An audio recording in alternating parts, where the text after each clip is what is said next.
Welcome students to the series of lecture on LangGraph. And in this series of lecture of LangGraph, I think this is the final video where we will discuss about the long-term memory with RAM persistence. See, what we have done so far in long-term memory with RAM persistence, what we did, we understood that how we can store the memory in RAM. Okay. And for that, we have used the class InMemoryStore. But the focus of the last few session and even the last session was around the usage of in-memory store class. But if you think carefully, we never talked about the land graph workflow. We never talked about nodes. We never talked about states. We never talked about edges. Basically, we never talked about the workflow of land graph. So yes, we talked about in-memory store class, which is one of the class of the land graph family, but how the workflow of the land graph will connect to in-memory store class. So today we'll take a very simple chatbot workflow where there would be certain nodes. The nodes would be start, retrieve memory, then there would be a chatbot, there would be write memory, and then there would be end. So this is a basic workflow: start, retrieve memory, chatbot, as in where actually the LLM will chat with you, then it will write the memory and it will end.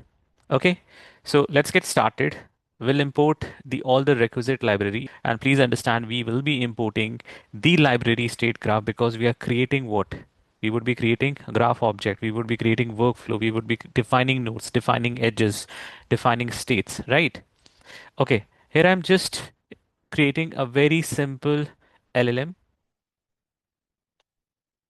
basically a very simple LLM object of ChatOpenAI. So I'm using OpenAI. Okay, now I'm creating my basic in-memory store class object. Now see very carefully. I'm creating a very basic object.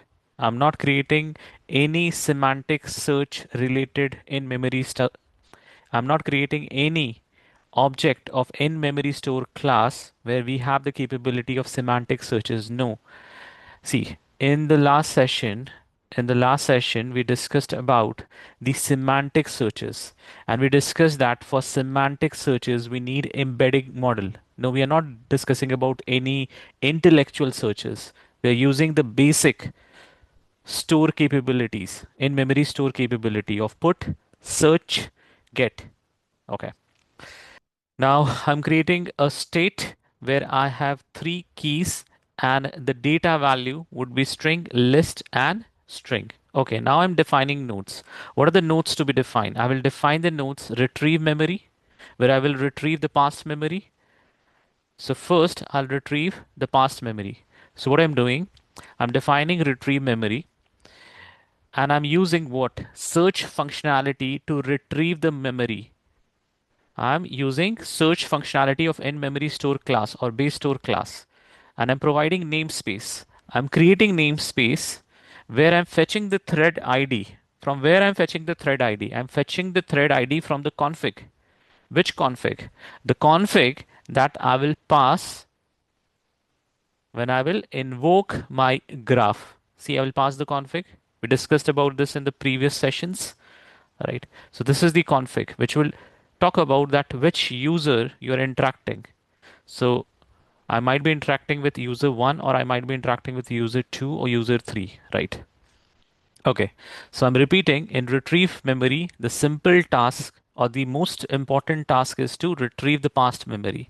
I'm using the search functionality and I'm using the search functionality with the help of the in-memory store class object, that is store. For that, I always need a namespace. I'm creating the namespace. Okay, for your understanding, what I did, I'm printing that what actually it has retrieved from the memory, from the past memory, and it will print whenever it will hit the node retrieve memory. Okay, now this is my chatbot which will interact with LLM. So you can see LLM.invoke and I'm sending a message. Now what I'm sending? I'm sending the previous memory and the latest memory. From where I'm getting the previous memory? I'm getting the previous memory from a retrieve memory which I'm returning through my state where I'm passing it through the variable retrieved memory.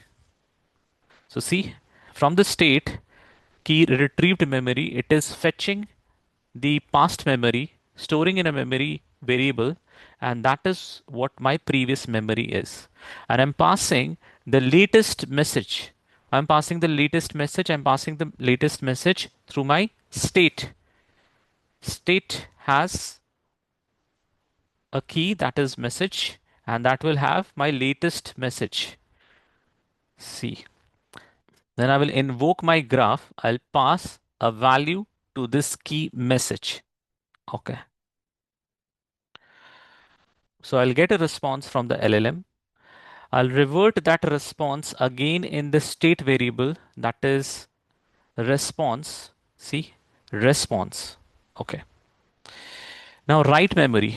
What write memory will do? Again, write memory will fetch what? Namespace, because it will store the memory through the put function of InMemoryStore class, which will need the namespace, and it also need a unique key. I'm not passing the unique key because it's the responsibility of my Python code to create or generate a random unique key. So this is where I'm generating the random unique key with the help of one library, which is UUID. It will generate a unique key. Okay.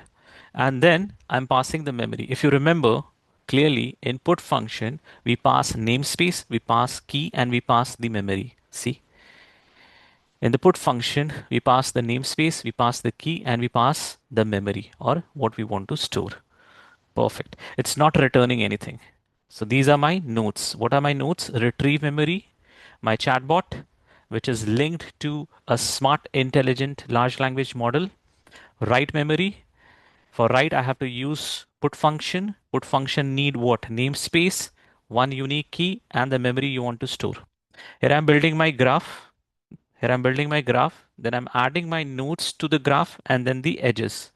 The edges will start from start marker. Then it will connect to retrieve memory. Then retrieve memory will connect to chatbot. Then chatbot will connect to write memory, and that will end. That is what my expectation is, because this is what I've created on pen and paper. Okay, let's see. I compiled my graph and see whether whatever we have created is correct as per our expectation or not. So see, it is saying, okay, it will start, then it will retrieve the memory, the past memory. The chatbot will get invoked with the help of LLM. Then you will write the new memory and then it will end. Now see what will happen. So on the chatbot, on the front end, what will happen? The user will type something, but the system will know that it is user one. But here I'm writing user one and passing it in a config variable.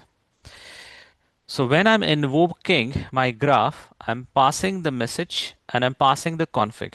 Okay, what I'm passing for user one, I'm passing what is my name. So what will happen?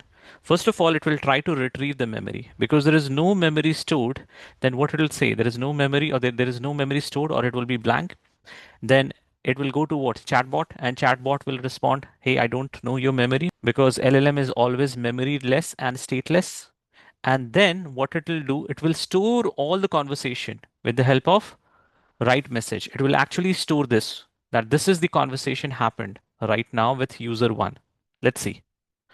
So first of all, it tried to retrieve the past memory, gave a blank. Now it is connecting to the LLM. LLM will respond.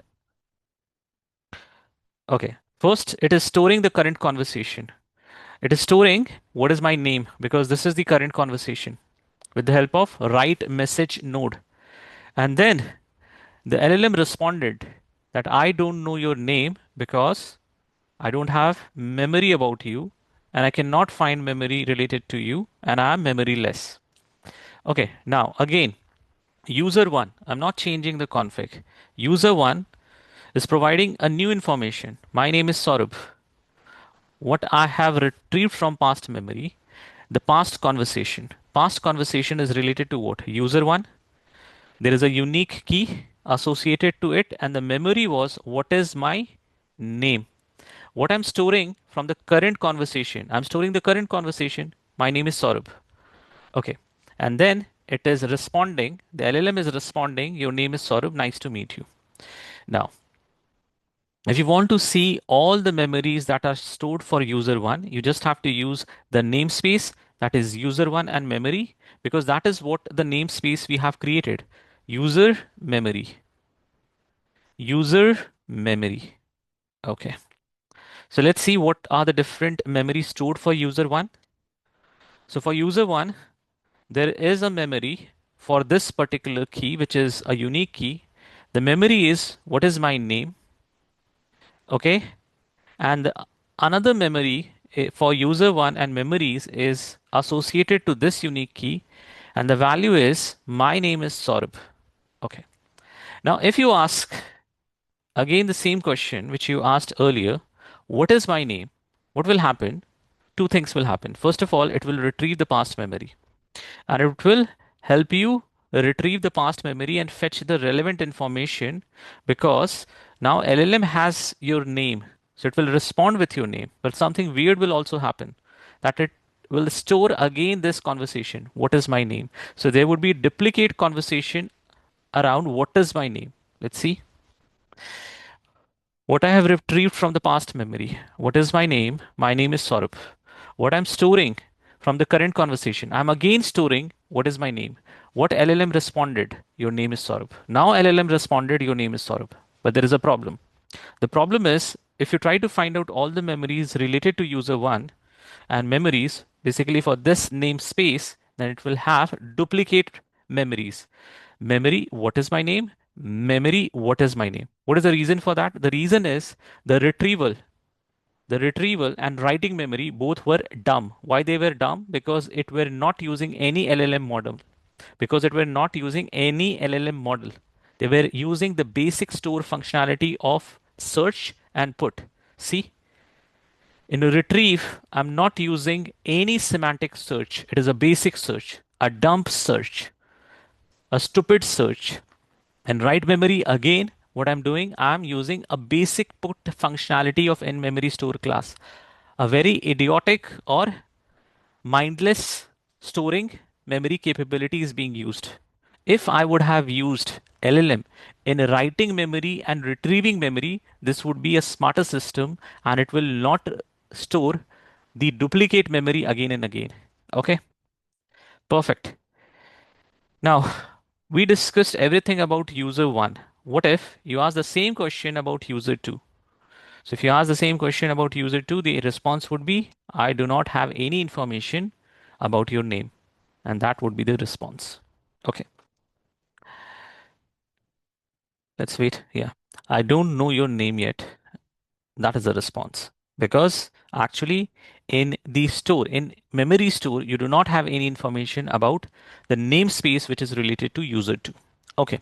Now we have understood that how to connect in memory store capability with the workflow of the LangGraph. Yes, we have just used basic capability of in-memory store class, but yes, you can use semantic searches. You can use smarter put functionality of in-memory store class by using LLM models.